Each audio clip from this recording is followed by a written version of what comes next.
तो प्यारे साथियों, आज की क्लास में हम पढ़ने जा रहे हैं समास प्रकरणम। संस्कृत में समास के बारे में हम लोग समझेंगे। सभी लोग जुड़ जाएंगे फटाफट से। हेलो रिया, ऋषभ, सत्यम, सौरभ, कैसे हो आप लोग भाई? बढ़िया एकदम। प्रीति, गुड मॉर्निंग।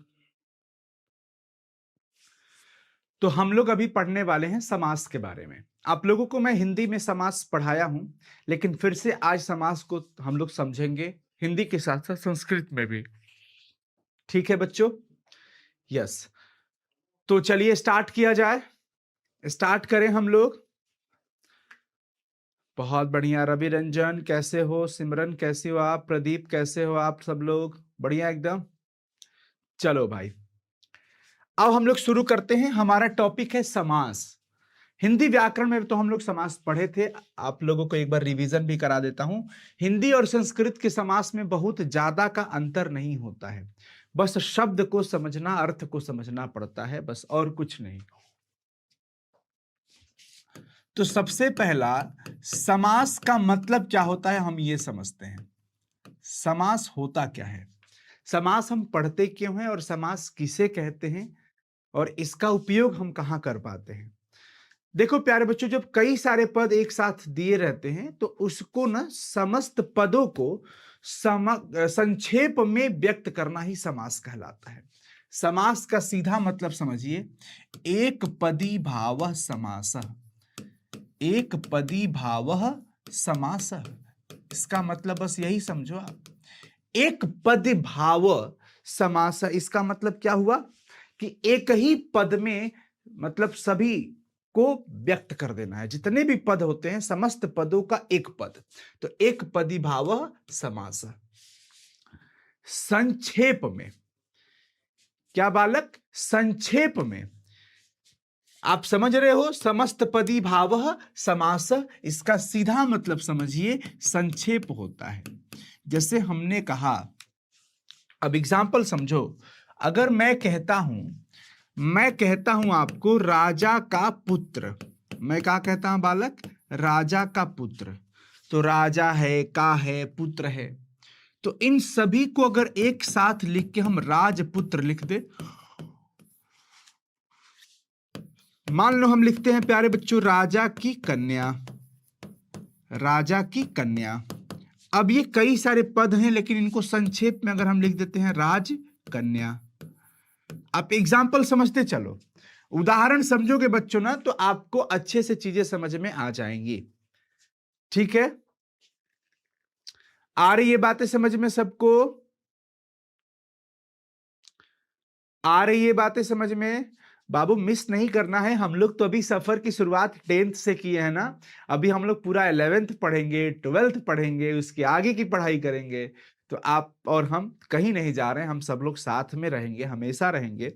अभी आप 10th का एग्जाम दोगे, 10th के बाद आप 11th में फिर आओगे अपने इस परिवार साइंस संग्रह में। फिर आप 11th में हमारे साथ जुड़ोगे, 11th की पढ़ाई करोगे।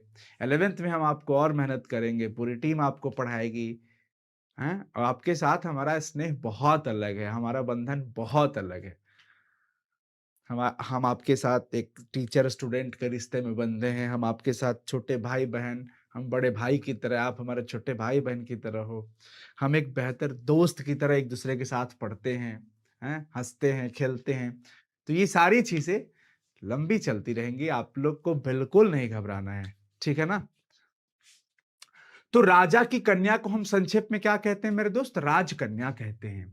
मान लो हमने कहा कि जिसका उदर लंबा हो, चाहिए, चलो, उदर हो जिसका लंबा, उसको हम क्या बोलते हैं भाई?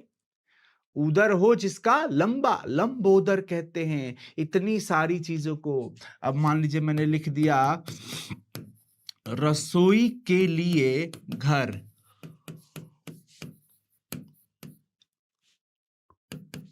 रसोई के लिए घर को अगर एक शब्द में कहना है, रसोई के लिए घर को बच्चों अगर एक शब्द में कहना है, तो हम क्या कहेंगे जी? रसोई घर। क्या कहेंगे बच्चों? रसोई घर कहेंगे, रसोई घर कहेंगे।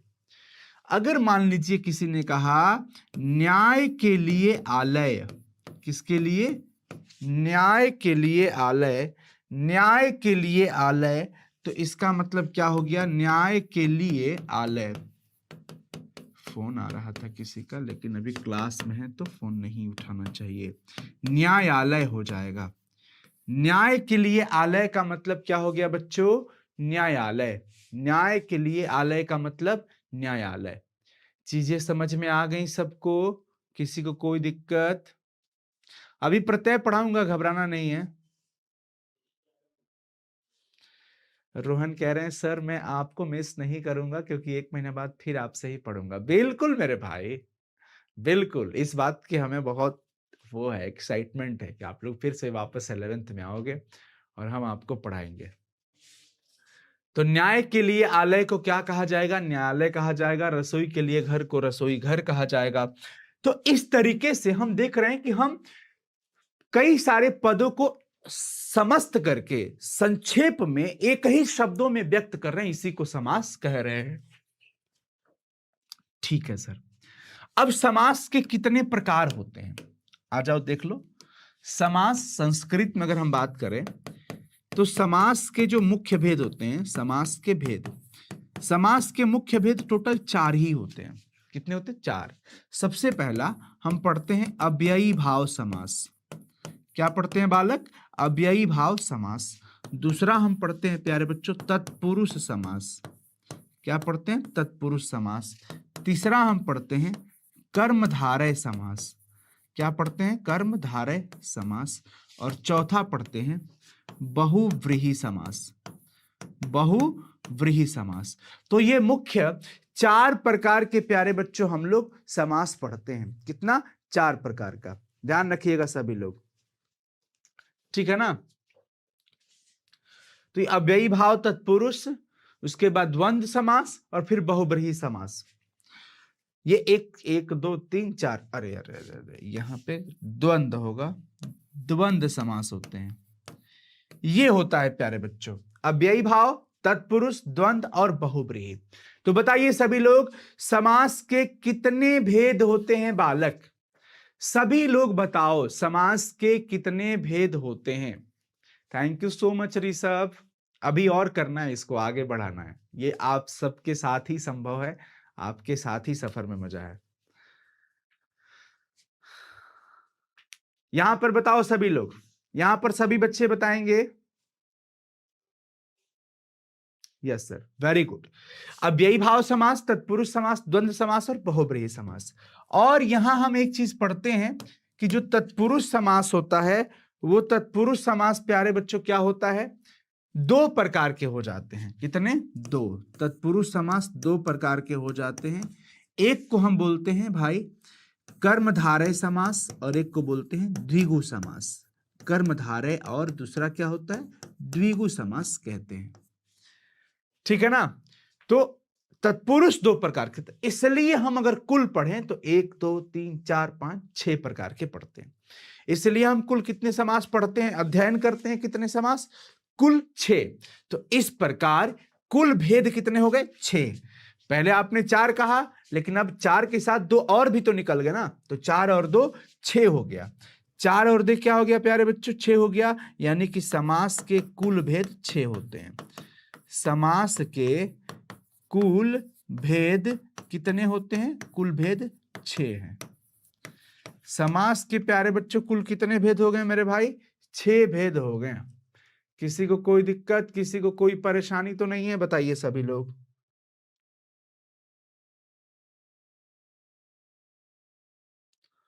बताओ बालक, कोई परेशानी तो नहीं है ना, नो परेशानी। अब मैं थोड़ा आप लोगों को ना, आज इसके 2 क्लास होंगे या 3 क्लास, तो इसमें हमें सबसे पहले सीखना है थोड़ा हिंदी को हम लोग एक बार समझ लेते हैं ट्रिक अनुसार से। सबसे पहला हम लिखते हैं यहां पे अव्ययी भाव समास। अब मैं आपको ना हिंदी के साथ साथ संस्कृत बताऊंगा। अव्ययी भाव समास में क्या होता है, देखो 2 पद होते हैं, एक पूर्व और मतलब प्रथम पद और उत्तर पद, या पूर्व पद या उत्तर पद। तो इसमें ना ध्यान रखना है, पहला जो पद होता है अव्यय, याद रखना सभी लोग, पूर्व पद क्या होता है प्यारे बच्चों? प्रधान होता है, हमेशा पहला पद प्रधान ही होगा। तो अव्ययी भाव में ध्यान रखना है कि पूर्व पद जो अव्यय है वो प्रधान होता है। अव्ययी अव्यय अव्यय जो रहता है वही रहेगा। पूर्व पद क्या होता है बच्चों? प्रधान होता है। पूर्व पद प्रधान होता है, इसमें ध्यान रखना है। पूर्व पद पहले वाला पद क्या होता है? प्रधान। और हम आपको ट्रिक क्या बताए थे? ट्रिक क्या बताए थे बच्चों कि यदि किसी शब्द में यथा शब्द दिख जाए, आपको बे शब्द दिख जाए, प्रति शब्द दिख जाए, भर शब्द से दिख जाए, तो समझ जाना जिस शब्द की शुरुआत यहां से हो हम उसको अव्ययी भाव समास कहेंगे। याद रखना सभी लोग, उसको हम क्या बोलेंगे मेरे भाई? अव्ययी भाव समास बोलेंगे, अव्ययी भाव समास बोलेंगे। ठीक है ना सर? 10 बजे से हिंदी का मॉडल पेपर है ना संजीवनी में? बिल्कुल। तो पहला पद अव्यय होगा जो कि प्रधान होगा, और ये सब जो है वही है यथा बे प्रति भर। ये ट्रिक याद रखना।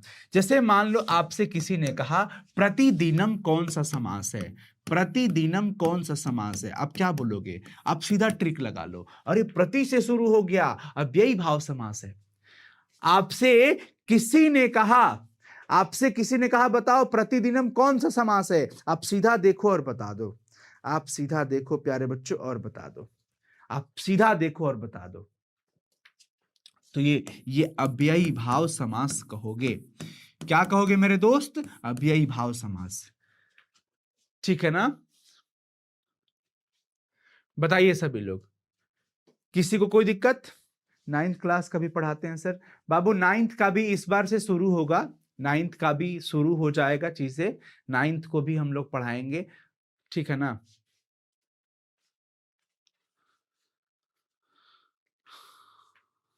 चलिए, तो यहां प्रतिदिनम में क्या हो जाएगा? अव्ययी भाव समास। जैसे मान लो आपसे किसी ने पूछा यथा कालम, यथा कालम कौन सा समास है? यथा कालम, तो यथा से शुरू हो गया, आपको क्या बता देना है? अव्ययी भाव। और ये हिंदी में भी ये हम लोग लगाएंगे, अभी संस्कृत में अभी अभी और पढ़ेंगे, इसमें बहुत सारी चीजें हैं, बट आपको मैं वही बताऊंगा जिससे आपको ट्रिक के हिसाब से चीजें तुरंत पकड़ में आ जाए, बहुत ज्यादा नियम नहीं लगाना पड़े। अब इसमें थोड़ा हिंदी में चलो। हिंदी में आपसे कोई पूछ देता है भाई यथाशक्ति बताओ कौन सा समास है? तो यथा से शुरू शब्द दिख रहा है, यहां पर भी यथा दिखा था, अव्ययी भाव लगा देते हैं, अव्ययी भाव लगा देते हैं। इसके बाद कई बार ना एक ही शब्द दो बार पुनरुक्ति होकर के दिखे, तो उसको भी हम लोग अव्ययी भाव कहते हैं। जैसे सर जी मान लो प्यारे बच्चों आ गया धीरे धीरे, चाहे रातों रात, रातों रात। तो रातों रात एक ही शब्द है और दो बार लिखा हुआ है, तो बिल्कुल इसको द्वंद्व समास नहीं समझना है बच्चों, ये अव्ययी भाव समास हो जाएगा। क्या हो जाएगा मेरे भाई? अव्ययी भाव समास हम इसको बोलेंगे। बताइए सभी लोग। सर न्यू बैच क्लास 10 2027 का न्यू बैच में बाबू एडमिशन हो रहा है और 16 फरवरी से क्लास भी स्टार्ट हो जाएगा। न्यू बैच में 16 फरवरी से क्लास स्टार्ट हो जाएगा। ठीक है ना? तो आपके घर में अगर कोई छोटा भाई बहन हो 9th में हो और इस बार 10th में आ रहा हो, तो जरूर आप लोग उनका भी एडमिशन साइंस संग्रह के प्रहार प्रो बैच से जरूर कराना। ठीक है? और अभी डिस्काउंट भी चल रहा है। तो रातों रात हो गया, रातों रात, बातों बात हो गया, धीरे धीरे हो गया, है ना? हाँ,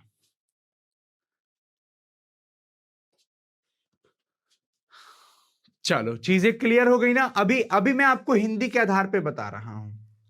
जैसे मान लो आपसे किसी ने कहा भरपेट कौन सा समास है? भरपेट, तो भर शब्द से शुरू हो गया तो हम इसको क्या बोलेंगे बाबू? अव्ययी भाव समास कहेंगे। क्या कहेंगे मेरे दोस्त? अव्ययी भाव समास कहेंगे। किसी को कोई दिक्कत नहीं? ठीक, अभी मैं हिंदी के आधार पे बता रहा हूं, अभी संस्कृत के आधार पर बाकी है। फिर आता है तत्पुरुष समास। तत्पुरुष समास में सभी लोगों को ध्यान रखना है। तत्पुरुष समास कहता है कि इसमें विभक्ति चिन्ह का लोप कर दिया जाता है। इसमें क्या रहता है? विभक्ति चिन्ह का लोप रहता है।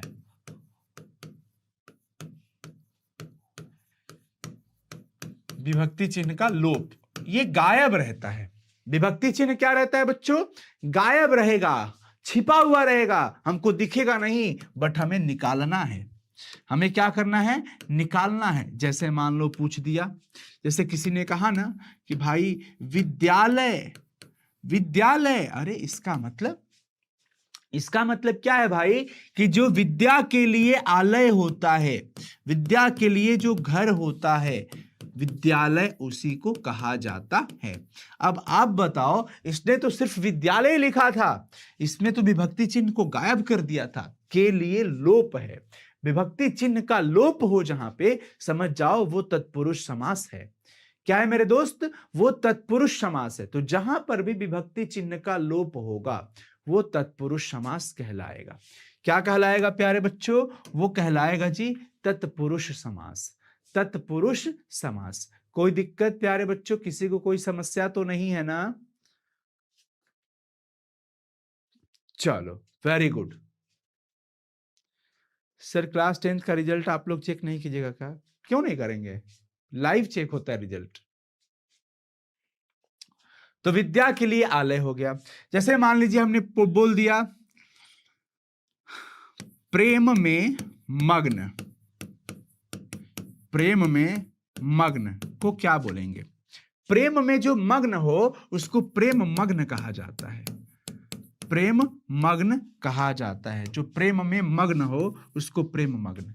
तो में यहां पर छिपा हुआ है, में का लोप है इसमें। प्रेम में मग्न मतलब प्रेम में मग्न, तो ये लोप है प्यारे बच्चों।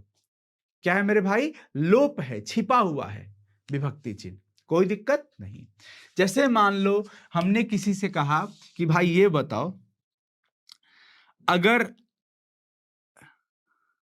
मैं कहूं रसोई के लिए घर, रसोई के लिए घर, इसको क्या बोलोगे? रसोई घर। आपसे पूछा जाएगा कि चलो बताओ रसोई घर कौन सा समास है, तो आप देखोगे ना कि सर इसमें तो रसोई घर मतलब रसोई के लिए घर, तो के लिए तो छिपा हुआ है। तो जहां पर भी विभक्ति चिन्ह जा करके छुपा हुआ रहेगा, हाँ, लुका छिपी खेलेगा, वो छुपा हुआ रहेगा प्यारे बच्चे, उसी को तत्पुरुष समास कहना है। मैं ये अभी हिंदी के आधार पर बता रहा हूं, ताकि एक बार आपको हिंदी वाला फिर से रिवाइज हो जाए तो संस्कृत वाला भी हम बहुत आसानी से पकड़ पाएंगे। हम आसानी से पकड़ पाएंगे। विभक्ति चिन्ह का लोप रहता है, विभक्ति चिन्ह का लोप होता है। तो समास का मतलब यह हो गया कि समस्त पदों का विभक्ति के साथ पुरुष के अनुसार से प्यारे बच्चों उसको व्यक्त कर देना। एक पदों में समस्त पदी भाव, एक पदी भाव समास, एक पद में ही हमें व्यक्त करना है। अब आ जाइए, मैं आपको बता देता हूं द्वंद्व समास। द्वंद्व समास क्या बोलता है? द्वंद्व समास कहता है कि दोनों पद प्रधान होंगे। ये हम लोग संस्कृत के कई सारे ऑब्जेक्टिव में प्यारे बच्चों क्या करते हैं? दोनों पद प्रधान है। हम लोग संस्कृत में बहुत ऑब्जेक्टिव किए थे कि किस समास में दोनों पद प्रधान होता है। सर कितना नंबर लाएंगे कि आप मेरे घर पे आइएगा? आप बहुत अच्छा नंबर लेके आओ तो हम आएंगे। वैसे ऐसा नहीं है कि हम जो ज्यादा नंबर लाएगा उस वही हमारे लिए बहुत महत्वपूर्ण होगा। मैं तो कहता हूं हमारे लिए सारे बच्चे बराबर हैं। आप अच्छा नंबर लाओगे मुझे बहुत खुशी होगी। तो आप लोग पूरा मेहनत करो अच्छे नंबर लाने के लिए, ठीक है ना बालक? तो दोनों पद प्रधान हुआ। जैसे मैंने कह दिया भाई माता पिता, हमने क्या कह दिया प्यारे बच्चों? माता पिता। अब इसमें माता और पिता दोनों की प्रधानता है। ऐसा नहीं कि सिर्फ एक पद प्रधान है और दूसरा नहीं है, दोनों पद की प्रधानता है। तो ऐसे शब्दों को हम क्या बोलते हैं? द्वंद्व समास। और इसकी पहचान क्या है? दो शब्द दिखेंगे, अलग अलग दिखेंगे, और योजक चिन्ह इसी को कहते हैं। ये क्या है बाबू? इसको बोला जाता है योजक चिन्ह। क्या बोलते हैं प्यारे बच्चों?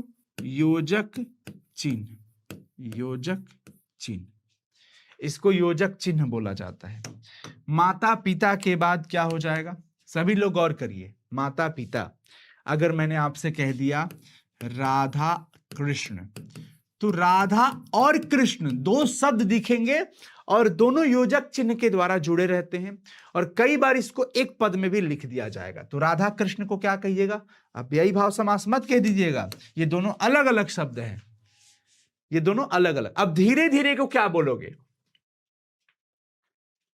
यहां जो रातों रात दिख रहा था, बच्चों को कई बार लगता है जैसे धीरे धीरे, तो उनको लगता है दो शब्द है, दो शब्द दिख गया मतलब द्वंद्व समास कह दो, लेकिन नहीं, जब एक ही शब्द दो बार दिखे ना तो वो अव्ययी भाव होता है, लेकिन दो विभिन्न शब्द यहां पर दिख रहे हैं तो आपको क्या बोलना है? द्वंद्व समास। देखो एक ये सवाल पूछता है बच्चों, शीतोष्ण। अब कई बार बच्चे कंफ्यूज हो जाते हैं कि अरे भाई इसको क्या बोला जाए शीतोष्ण को, जबकि आप सभी लोग समझो ये दो पद है इसके अंदर। कैसे? शीत और उष्ण। क्या है? शीत और उष्ण। शीत और उष्ण। तो अब बताओ, शीत और उष्ण मिल करके बना है प्यारे बच्चों शीतोष्ण। शीत और उष्ण मिल करके शीतोष्ण बना हुआ है। तो दो शब्द हो गया, इसको क्या बोलना है? द्वंद्व समास। क्या बोलना है? द्वंद्व समास। आजकल, किसने पूछा? आजकल। आजकल एक ही साथ लिखा, इसमें योजक चिन्ह छुपा हुआ है। ऐसा नहीं दिख रहा ना कि आजकल में आज और योजक चिन्ह के बाद कल दिया है, नहीं, इसने क्या लिखा? आजकल एक साथ। तो इसका मतलब क्या हो रहा है कि इसमें आज और कल। आज कल का मतलब क्या होता है? आज और कल। और अभी तो मैं आपको समास बता रहा हूं, तो अभी समास विग्रह भी होता है, समास विग्रह भी होता है। तो आज कल का मतलब हो गया आज और कल, आज और कल, आज और कल। आ गई चीजें समझ में प्यारे बच्चों? कोई प्रॉब्लम, कोई दिक्कत तो नहीं है? यहां तक सभी लोग बता देंगे फटाफट से? हाँ हाँ बिल्कुल, भाई बहन, राजा रानी, लोटा डोरी, दाल भात, है, ये सब हो जाएगा, ये सब द्वंद्व समास कहे जाएंगे। अब आ जाओ, आपको मैं यहीं पे बता देता हूं द्विगु समास। द्विगु समास। द्विगु समास क्या हो जाएगा? पहला पद संख्यावाची होगा। पहला पद संख्यावाची। पहला पद संख्यावाची होता है, संख्यावाची होगा। पहला पद संख्यावाची होगा। द्विगु समास, प्रथम पद द्विगु समास, जो पहला पद है वो संख्यावाची है, जिसमें नंबर्स दिखेगा। तो आप सीधा समझो, द्विगु, द्वि माने दो, दो एक संख्या है, नंबर है, अंक है, अंक से ही तो संख्या बनता है ना। तो द्विगु में दो लिखा हुआ है, दो समझो मतलब एक संख्या, तो याद रखो ट्रिक कि द्विगु मतलब दो, दो मतलब संख्या, और द्वंद्व मने जोड़ी, द्वंद्व मने जोड़ी, और जोड़ी रहेगा ऐसा तो समझ जाना है द्वंद्व समास। द्वि मने दू मने डिजिट मने अंक मने संख्या, तो संख्यावाची अगर रहेगा, जैसे मान लो हमने कह दिया भाई बताओ सब लोग, चौराहा कौन सा समास है? क्या? चौराहा कौन सा समास है? तो हम क्या बताएंगे? चौराहा का मतलब चार राहों का समाहार, चौराहा। अब चौ माने चार। शुरू में ही आप लोगों को समझ में आ रहा है कि अरे सर जी ये तो वही वाली बात हो गई कि संख्यावाची वाला नंबर आ गया। मान लीजिए हमने कह दिया त्रिलोक, त्रिलोक, त्रिलोक का मतलब पहला शब्द त्रि आ गया, पहला पद त्रि है, त्रि माने तीन, एक संख्या है, तीनों लोकों का समाहार हो जाता है। मान लीजिए हमने कह दिया पंचवटी, पंचवटी, तो पंचवटी का मतलब पांच वटों का समाहार, पांच संख्या है। हमने कह दिया मान लीजिए शताब्दी, शताब्दी किसके लिए इस्तेमाल करते हो? शत, 100 के लिए। ऐसे कई सारे हो जाएंगे एग्जाम्पल, किसका प्यारे बच्चों? द्विगु समास का। किसका बालक? द्विगु समास के लिए। और उसके बाद हमारे पास क्या आ जाता है? कर्मधारय समास। कर्मधारय क्या बोलता है? ध्यान रखना आप लोग, मैं अभी हिंदी वाला पढ़ा रहा हूं, संस्कृत विषय है लेकिन उसमें हम हिंदी व्याकरण वाला अभी समास आपको बता रहे हैं, ताकि पहले एक बार ये रिलेट कर लीजिए आप, फिर हम संस्कृत का समास आपको बताएंगे कि संस्कृत में कैसे पहचानना है। कर्मधारय का मतलब ही समझिए, कर्म से ही पहचान होने वाली है। और इसमें दो चीजें होती है। क्या होती है? एक विशेषता बताई जाती है और दूसरा उपमा दी जाती है। बस ये दो पॉइंट याद रखना है। विशेषता बता दी गई, जैसे मान लीजिए किसी ने कहा कि भाई वो जो है चंद्रमुख या चंद्रमुखी या चंद्रमुख लिख दिया, चंद्रमुखी लिखा गया। चंद्रमुखी का अर्थ क्या होता है? मुख चंद्रमा के समान या मुख चंद्रमा के जैसा। मुख चंद्रमा के जैसा, चंद्रमा के जैसा। तो अगर हम किसी वस्तु की उपमा देते हैं किसी अन्य वस्तु से, उपमा का मतलब वही होता है, अरे ये देखो ये इसके जैसा लग रहा है, तो ये उपमा दी जा रही है। उपमा दी जा रही है कि देखो मुख कितना सुंदर लग रहा है, एकदम चांद जैसा, चंद्रमा जैसा। चांद जैसे मुखड़े पे बिंदिया सितारा। सुने हो आप लोग? ये बहुत पुराना गाना है। तो ये चांद जैसे मुखड़े, मुखड़ा कैसा है? चंद्रमा के जैसा है, चांद जैसा है। ये उपमा दिया जा रहा है चंद्रमुखी। किसी ने कहा कमल नयन, कमल नयन का मतलब नयन कमल के जैसा हो। कमल नयन का मतलब प्यारे बच्चों क्या? नयन कमल के जैसा हो, नयन कमल के जैसा। तो ये क्या दिया जा रहा है? उपमा इसको बोलते हैं, उपमा दिया जाता है प्यारे बच्चों। सिमरन क्या हो गया बाबू? ऐसा मत बोलिए, हम इग्नोर क्यों करेंगे आपको? बताओ सिमरन। हाँ, चंद्रमा के समान जो मुख हुआ उसको चंद्रमुखी कहते हैं। कमल के समान जो नयन होता है उसको कमल नयन कहते हैं। एक चरण कमल होता है। चाहिए दो उपमा वाला हो गया। अब देखिए विशेषता की बात बता देता हूं आप लोगों को। नीलगाय, नीलगाय, गाय कैसी है भाई? नीली है।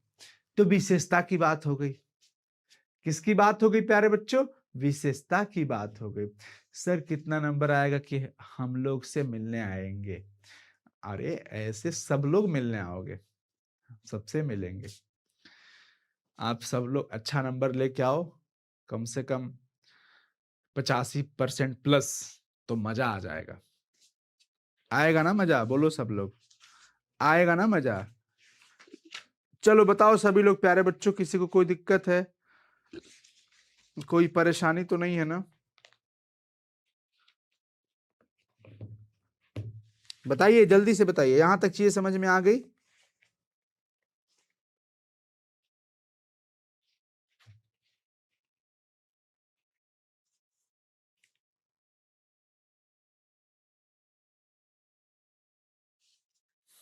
बताइए।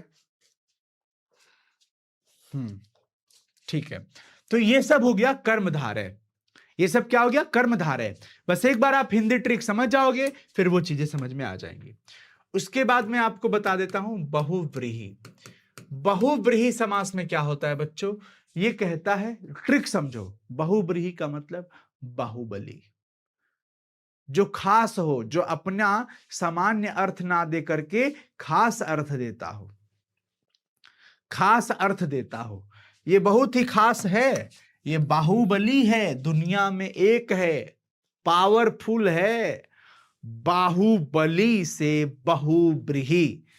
तो पहचान क्या, ट्रिक क्या है? बहुव्रीहि का मतलब जो बाहुबली होगा वही बहुव्रीहि होगा। ठीक है ना?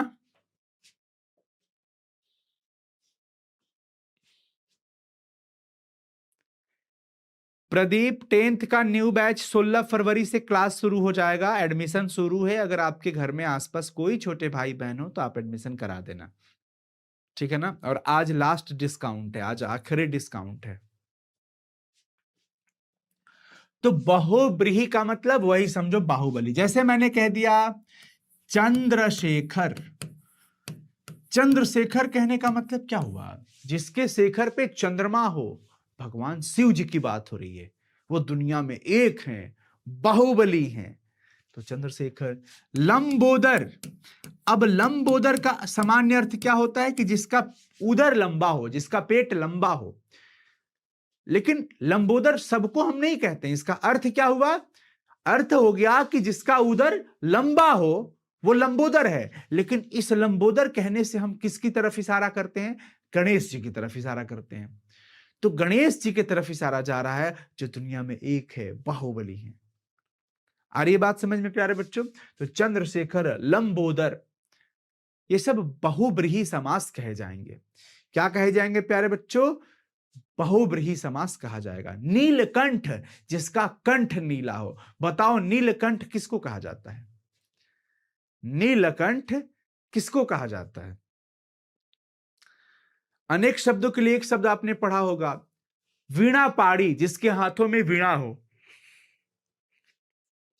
जिसके हाथ में वीणा हो, तो वीणा जिसके हाथ में रहता है वो सरस्वती मां की तरफ इशारा जाता है, जो दुनिया में एक है, बाहुबली है। ये ट्रिक मैं आपको बता रहा हूं। क्या बता रहा हूं? ट्रिक बता रहा हूं। तो नीलकंठ किसको कहा गया भाई? जिसका कंठ नीला हो, महादेव जी को कहा जाता है। तो नीलकंठ कौन सा कहा जाएगा? जो अपना सामान्य अर्थ न दे करके विशेष अर्थ देता हो। नीला कंठ हो जिसका, महादेव। तो नीला कंठ सबका होता ही नहीं है, वो महादेव का होता है, इसलिए अपना सामान्य अर्थ ना देकर के विशेष अर्थ की ओर जा रहा है। समझ रहे हो सब लोग?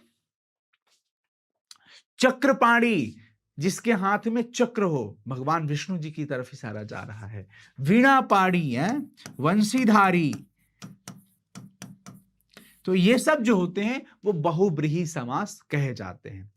तो इस प्रकार ये 6 समास हम लोगों ने प्यारे बच्चों बहुत अच्छे से पढ़ा है, हिंदी व्याकरण को ध्यान में रखते हुए। और मुझे उम्मीद है कि आप लोग बहुत रिलेट किए होंगे, बहुत हद तक समझ में आया होगा।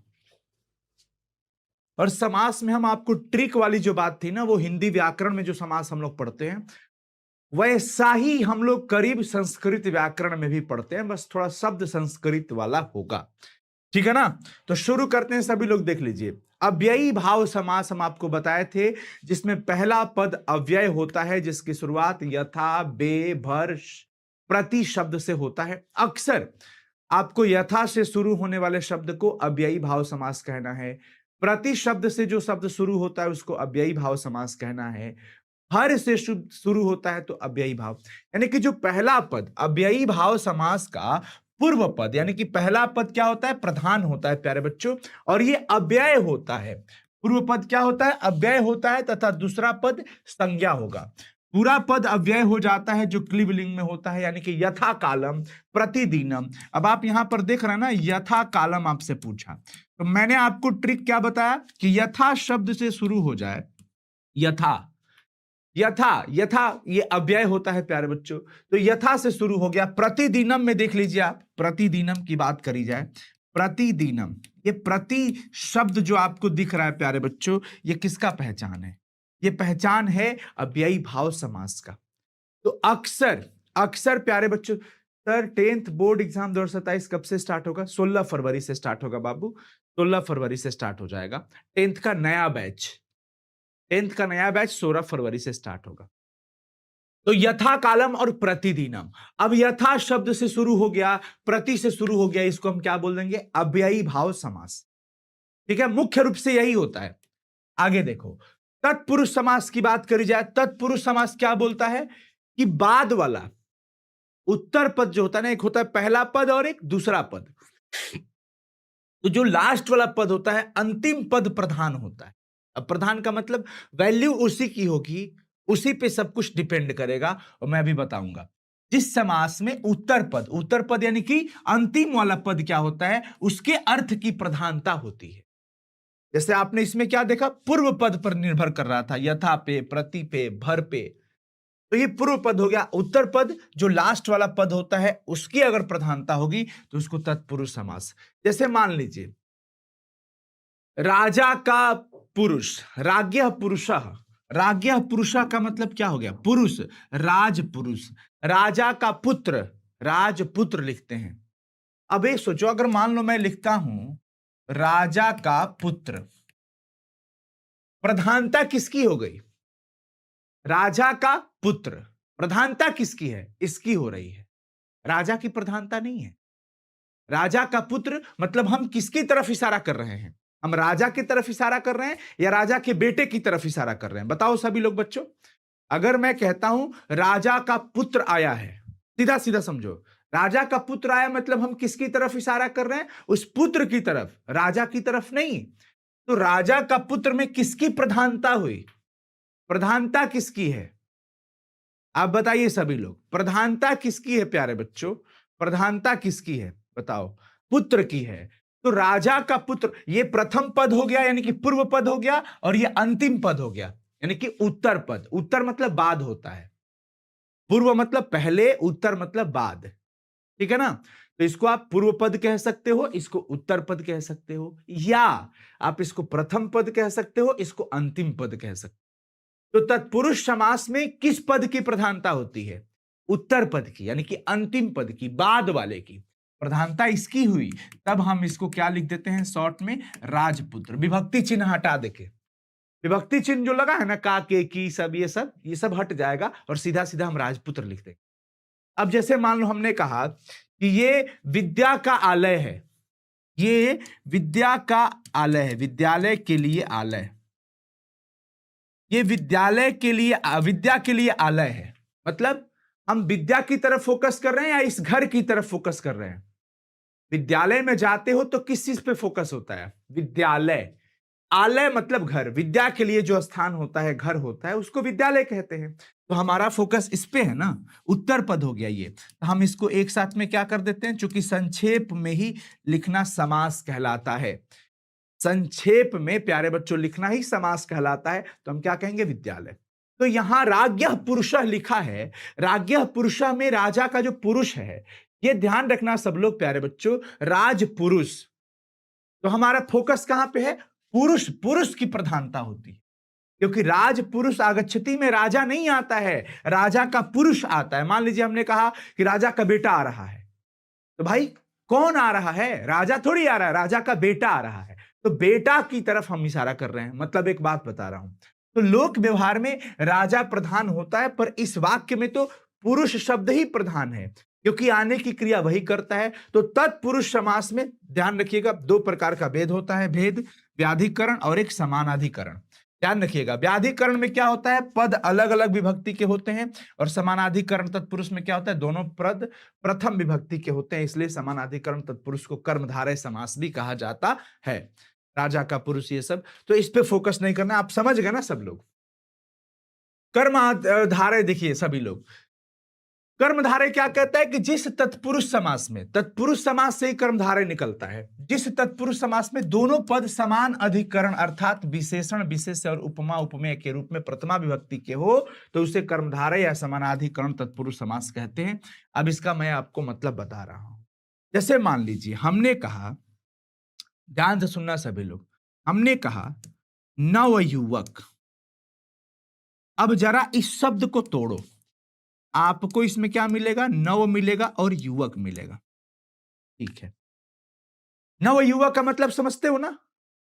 नव युवक का मतलब तो आप समझ रहे हो कि युवक नया है, यंग है, जवान है, का मतलब तो यही हुआ ना। तो इस नव का मतलब क्या है? इस नव का मतलब हो गया नया। युवक कैसा है? नया है। युवक कैसा है? नया है। तो भाई युवक की विशेषता हो गई, ये युवक की क्या हो गई प्यारे बच्चों? विशेषता हो गई, विशेषता। यहां युवक की विशेषता बताई जा रही है कि युवक नया है। जैसे ये कलम काला है, तो कलम की विशेषता हम बता रहे हैं कि कलम काला है। राधा सुंदर है, तो राधा की विशेषता बताई जा रही है कि राधा सुंदर है। तो दो चीज है, एक किसकी विशेषता बताई जा रही है, और दूसरा कि क्या विशेषता बताई जा रही है। तो राधा सुंदर है मतलब राधा की विशेषता बताई जा रही है, और राधा की विशेषता यह है कि वो सुंदर है। तो आप दोनों बात समझ रहे होंगे, राधा सुंदर है मतलब राधा की विशेषता बताई जा रही है कि राधा सुंदर है, राधा की विशेषता यह है कि वो सुंदर है। तो दो शब्द, एक राधा और एक सुंदर। तो सुंदर विशेषता हो गया, मतलब विशेषण कहेंगे हम, इसकी विशेषता बता रहे हैं। तो ये जो नया हो गया ना, ये हो गया प्यारे बच्चों विशेषण, और जिसकी विशेषता बताई जाती है उसे विशेष्य कहते हैं। तो किसकी विशेषता बताई जा रही है? युवक की, तो युवक हो जाएगा विशेष्य, विशेष्य कहा जाएगा। क्या कहते हैं बच्चा? विशेष्य कहते हैं, याद रखना सभी लोग। ये विशेषण हो गया और ये विशेष्य हो गया। जैसे राधा सुंदर है, तो राधा सुंदर का मतलब क्या हुआ कि राधा विशेष्य है और सुंदर विशेषण है। अब चलिए, अब थोड़ा उपमा उपमेय की बात कर लेते हैं। जैसे हमने कहा चंद्रमुखी, हमने कहा प्यारे बच्चों, चंद्रमुखी। चंद्रमुखी का मतलब सीधा सीधा ये हुआ कि मुख चंद्रमा के समान, मुख चंद्रमा के समान होना। अगर मुख चंद्रमा के जैसा है, समान है, तो हम उसको कहते हैं कि चंद्रमुखी है। अब देखिए, तो जिससे आप उपमा, उपमा का मतलब आप एक तरीके से समझिए कि हम उस वस्तु की दूसरी वस्तु से तुलना कर देते हैं, उसको दूसरे के जैसा बता रहे हैं। तो चंद्रमा के समान कह रहे हैं, तो ये उपमा कहा जाएगा। यहां पर मुख के लिए उपमा क्या लिया गया है? चंद्रमा। मुख के लिए उपमा क्या लिया गया प्यारे बच्चों? चंद्रमा। मुख के लिए उपमा क्या लिया गया है? चंद्रमा। अब किसकी उपमा बताई जा रही है? मुख की। तो ये हो जाएगा उपमेय। क्या हो जाएगा प्यारे बच्चों? उपमेय कहा जाता है इसको, उपमेय कहा जाएगा। क्लियर है? किसी को कोई दिक्कत? पहले ये देखो, सब लोग यहां तक चीजें क्लियर हो गई बच्चों? बोलो, ये समझ में आ गया ना सभी चीजें? मधुर वचन, वचन कैसा है भाई? मधुर है, मीठा है। तो वचन की विशेषता बताई जा रही है कि मधुर है, तो ये कर्मधारय समास। महावीर, वीर महान है, वीर क्या है? महान है। तो महान क्या हो गई? विशेषता बताई जा रही है। तो इसको आपको ऐसे समझना है कि जब किसी की विशेषता बताई जाए, चाहे उपमा दिया जाए, कहा जाता है कमल नयन, कमल नयन, कमल नयन कहा गया, इसका मतलब क्या हुआ? कमल नयन का मतलब नयन कमल के जैसा है, नयन कमल के जैसा है। तो नयन कमल के जैसा, इसका मतलब कमल यहां पर उपमा दिया जा रहा है और नयन की उपमा दी जा रही है, मतलब नयन उपमेय है। तो ऐसे को हम कर्मधारय समास कहेंगे। अब आता है द्वंद्व समास। द्वंद्व समास कहता है कि दोनों पद प्रधान होगा, पहला भी और बाद वाला भी, दोनों पद क्या होगा बच्चा? प्रधान होगा।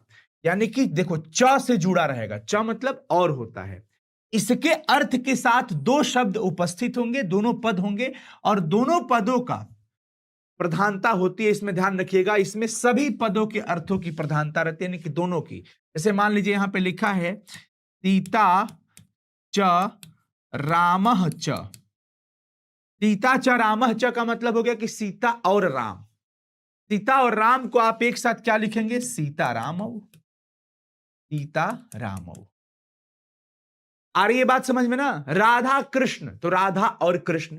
दाल और भात, सत्य और असत्य, हिंसा अहिंसा, एक साथ दो शब्द आए, अलग अलग अर्थ लेकर के आए, तो उसको हम क्या कहेंगे प्यारे बच्चों? उसको हम कहेंगे द्वंद्व समास। क्या कहेंगे इसको? द्वंद्व समास। दोनों पद की प्रधानता होती है, भाई बहन, भैया भाभी, लोटा डोरी, शीत उष्ण, इस तरीके के। तो दोनों पद की प्रधानता होगी यहां पर, दोनों पद प्रधान होगा।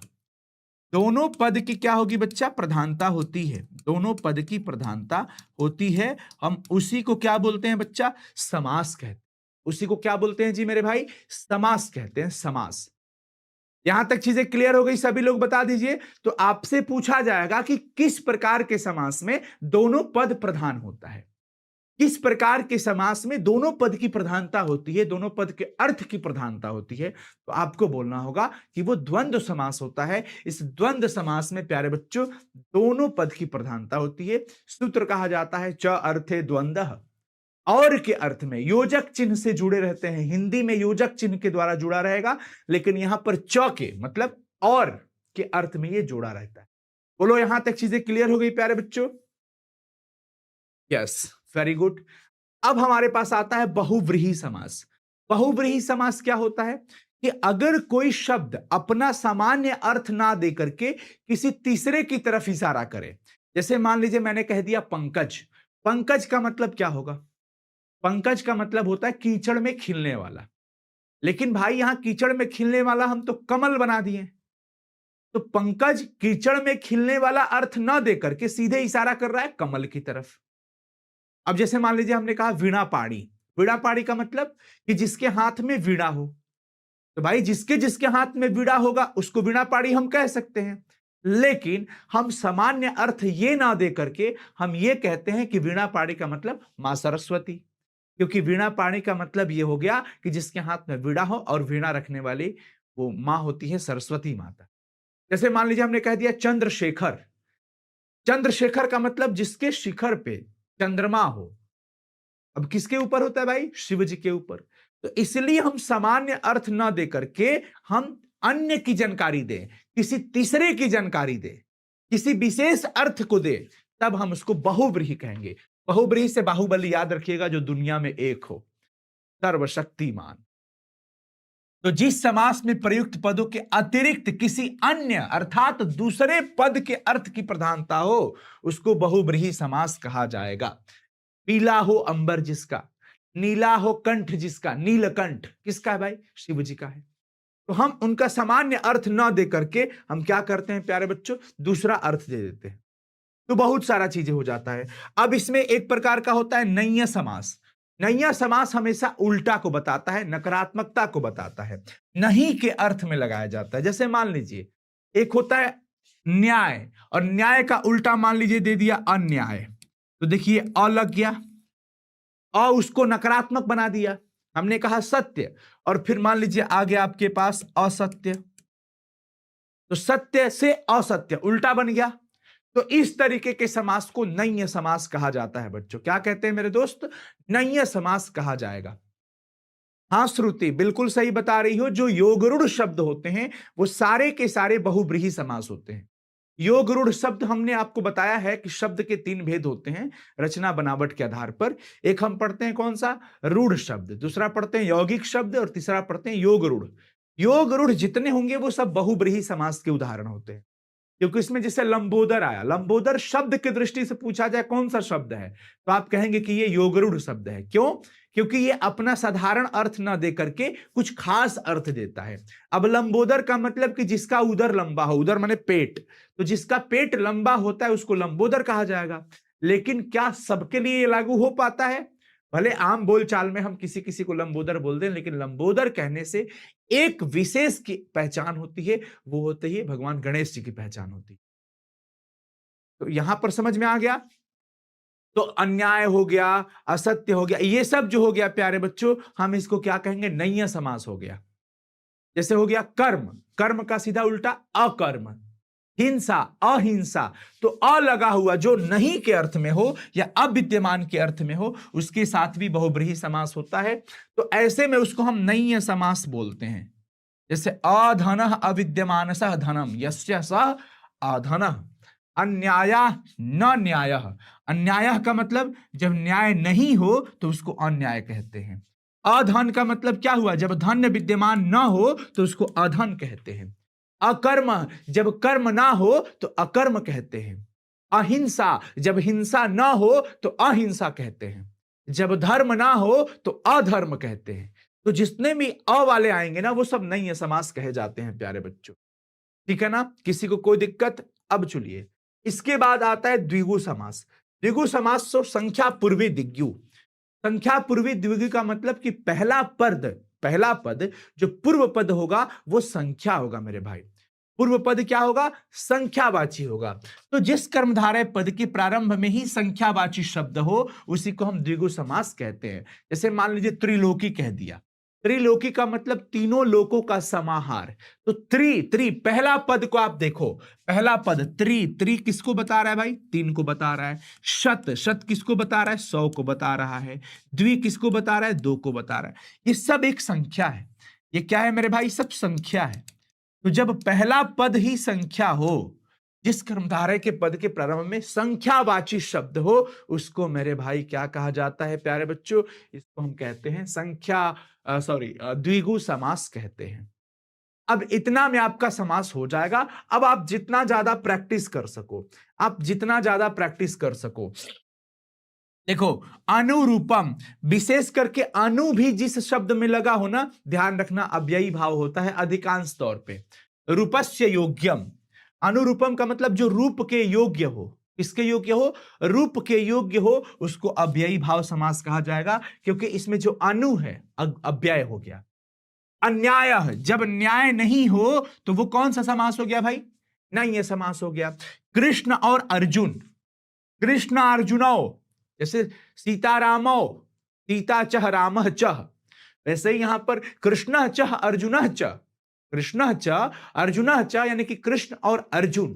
कृष्ण और अर्जुन को आप कौन सा समास कहोगे प्यारे बच्चों? बताइए सभी लोग। चलो, तो ये समझ में आ गया ना, तो इसको क्या बोलोगे? द्वंद्व समास। अब देखिए चरण कमल, चरण कमलम का मतलब चरण कमल के जैसा है, चरणों कमलम ईवा, मतलब ये कर्मधारय समास होगा। जब उपमा दिया जाए, जब विशेषता बताया जाए, तो उसको हम क्या कहेंगे प्यारे बच्चों? उसको बोलेंगे कर्मधारय समास। चक्रपाणि, चक्रपाणि का मतलब चक्रम पाणव यस्य सह, जिसके हाथ में चक्र हो, जिसके भुजा में चक्र हो, तो भाई उसको कौन सा समास कहोगे? बहुब्रीहि समास। जितेंद्रिय, इंद्रियों को जीतने वाला, इंद्रियों को जीतने वाला प्यारे बच्चों बहुब्रीहि समास हो गया। इसी तरीके से आप देख सकते हैं त्रिलोकी का मतलब त्रयाणाम लोकानाम समाहारः, तीनों लोकों का समाहार को क्या कहा जाएगा? द्विगु समास। समास का ये विग्रह है अलग अलग करके बताना। जायापति लिखा हुआ है, जाया च पति च, जाया और पति, भाई यहां पर देख लीजिए सभी लोग, द्वंद्व समास हो गया। देव भाषा मतलब देवताओं की भाषा, देवनाम भाषा, ये तत्पुरुष समास है, विभक्ति का लोप हुआ है। देवों की भाषा, देवों की वाणी, तो षष्ठी तत्पुरुष, क्योंकि का के की आया है। देवों की भाषा, किसकी बात है? देवों की भाषा।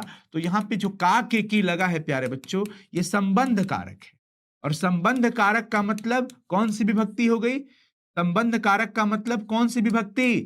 षष्ठी विभक्ति। इसलिए यहां पर तत्पुरुष लिखा है पर षष्ठी लिखा है। धर्म से अलग, धर्मच्युत का मतलब धर्म से अलग, अब से लगा है वो भी अलगाव के बोध में लगा है, तो उसको क्या कहेंगे? अपादान वाला तत्पुरुष कहा जाएगा, पंचमी अपादान तत्पुरुष कहेंगे। मान लीजिए यहां पर अयोग्यम, न योग्यम, जो योग्य नहीं हो उसको क्या कहोगे? सब लोग बताओ, अयोग्यम का मतलब क्या हुआ? सर बोलिए ना, संस्कृत का व्याकरण का महत्वपूर्ण टॉपिक, संस्कृत के व्याकरण का देखो महत्वपूर्ण टॉपिक मैं बता देता हूं आप लोगों को। संधि आना चाहिए आपको, समास पहचानने आना चाहिए आपको, संधि आना चाहिए, समास पहचानने आना चाहिए, शब्द रूप और धातु रूप पता होना चाहिए, और उपसर्ग प्रत्यय पता होना चाहिए, बस यहां से आपका बहुत हो जाए। इवन मैं कहता हूं किताब वाला सेक्शन बहुत अच्छे से कंप्लीट रखो, किताब वाला सेक्शन, क्योंकि 100 क्वेश्चन आएगा तो 100 में कोई 50 ही बनाना है। अगर तुम 40 किताब वाला भी अच्छे से कर लेते हो तो पूरे व्याकरण में 10 तो आराम से कर ले जाओगे। तुम 35 भी अगर किताब से कर लेते हो तो बाकी 15 तो व्याकरण में से पूरा अच्छे से बना ही लोगे। इसलिए दोनों को मिला के चलना है, दोनों को मिला के चलना। अगर किसी का संस्कृत के व्याकरण का कोई टॉपिक कमजोर है, चाहे नहीं पढ़ पाए हो या नहीं समझ में आता है, तो बहुत ज्यादा परेशान और हतोत्साहित होने की जरूरत नहीं है, क्योंकि आपके पास विकल्प बहुत ज्यादा है। 100 प्रश्न में से कोई 50 प्रश्न बनाना है। किताब वाला सेक्शन तो आप लोगों को मैं इतना मजबूत कर दिया हूं कि उसमें आप कहीं फंसोगे ही नहीं, तो उसको रिवाइज करना है। जो अगर मैं कहता हूं आप 35 क्वेश्चन सिर्फ किताब का सॉल्व कर ले जाओ और वो कर ले जाओगे, तो बाकी के इतने क्वेश्चन में 15 क्वेश्चन व्याकरण के तो कितना भी कर्म फूटेगा तो सॉल्व कर ले जाओगे। इसलिए घबराना ही नहीं है, तो बुक क्लियर रखोगे तो व्याकरण आपका सपोर्ट का काम कर देगा। अगर हम ऑब्जेक्टिव की बात करें तो सब्जेक्टिव में आपको अनुवाद आना चाहिए, अनुवाद बनाना मैं पूरे अच्छे से सिखाया हूं। अब आप कोई नहीं कहोगे कि सर अनुवाद नहीं आता, क्योंकि मैं कारक पर अनुवाद बनाया हूं, अव्यय वाला सिखाया हूं, साधारण सिखाया हूं, सब कुछ सिखा दिया हूं। उसके बाद जब आपको अनुवाद आता है तो पत्र लिखने का एक वीडियो मैंने आप लोगों को बताया था कि कैसे पत्र लिखा जाता है। जब आप हिंदी में पत्र लिखने जानते हैं तो पत्र के उसी प्रारूप पर, उसी फॉर्मेट पे आप आराम से संस्कृत में बदल के उसको लिख सकते हैं। ऐसे ही होता है। तो ये हो गया प्यारे बच्चों, तो अब हमारा समास जो है खत्म होता है। समास क्या होता है बच्चों? खत्म। अब आप जितना ज्यादा इसका एग्जाम्पल कर सके, जितना ज्यादा, जैसे हिमालय, हिमालय का मतलब क्या हुआ? हिम का आलय, हिम का आलय, तो हिम का आलय कौन सा तत्पुरुष? षष्ठी तत्पुरुष। हरिहरो, हरिश्च, हरिश्च, हरि हरि, हरिहरो, तो ये क्या हो गया भाई? द्वंद्व समास। अभाव, जब भाव ना हो भाव तो उसको अभाव कहा जाएगा। अब आप सब लोग बताइए अभाव को कौन सा समास कहते हैं? अनुच्छेद में कोई टेंशन नहीं है। अनुच्छेद क्या होता है? अनुच्छेद दिया रहेगा, उसको पढ़ लो और उसी में से प्रश्न उत्तर पूछा जाता है। अनुच्छेद में आप लोगों को करा दूंगा। अनुच्छेद करा दूंगा। ये कंप्लीट, वेरी गुड। ये हो गया आपका न भावः तो नहीं है समास। तो समास टॉपिक क्लियर हो गया ना, किसी को कोई दिक्कत तो नहीं है। तो हमारा समास क्लियर हो गया। अब मुझे आपको प्रत्यय पढ़ाना है। अगली क्लास में हम प्रत्यय पढ़ लेंगे तो हमारा संस्कृत व्याकरण कंप्लीट हो जाए, संस्कृत व्याकरण कंप्लीट हो जाएगा। ठीक है, all the best. Thank you so much प्यारे बच्चों, मिलते हैं फिर अगली क्लास में। तब तक के लिए बहुत बहुत शुक्रिया। थैंक यू सो मच आप सभी लोगों को। मैं उम्मीद करता हूं आपको ये वीडियो बहुत अच्छा लगा होगा, ये टॉपिक अच्छे से समझ में आया होगा। मैं कम समय में ज्यादा चीजों को आपको समझाने में सफल रहा हूं। एक प्यारा सा कमेंट जरूर कर दीजिएगा सभी लोग कि आपको ये वीडियो कैसा लगा। थैंक यू सो मच प्यारे बच्चों, अपना ख्याल रखना सभी लोग, और मन लगा के पढ़ाई करिए, रिवीजन करिए और खूब मेहनत करिए। ईमानदारी से मेहनत करिएगा, परिणाम अच्छा आएगा। ईमानदार ईमानदार होना सबसे बड़ी चीज होती है, जो कि आज के टाइम में बहुत कम जगह मिलता है। इसलिए आप ईमानदार पहले बनिए। आपको ईमानदारी से, आप जब ईमानदार रहोगे ना तो अपना बेस्ट दोगे, ईमानदारी से पढ़ोगे, कोई भी काम ईमानदारी से करोगे तो ऊपर वाला रिजल्ट भी आपको उसके हिसाब से अच्छा रिजल्ट। ठीक है, ऑल द बेस्ट। मिलते हैं फिर अगली क्लास में, तब तक के लिए बहुत बहुत शुक्रिया। अपना ख्याल रखना सब। Bye bye.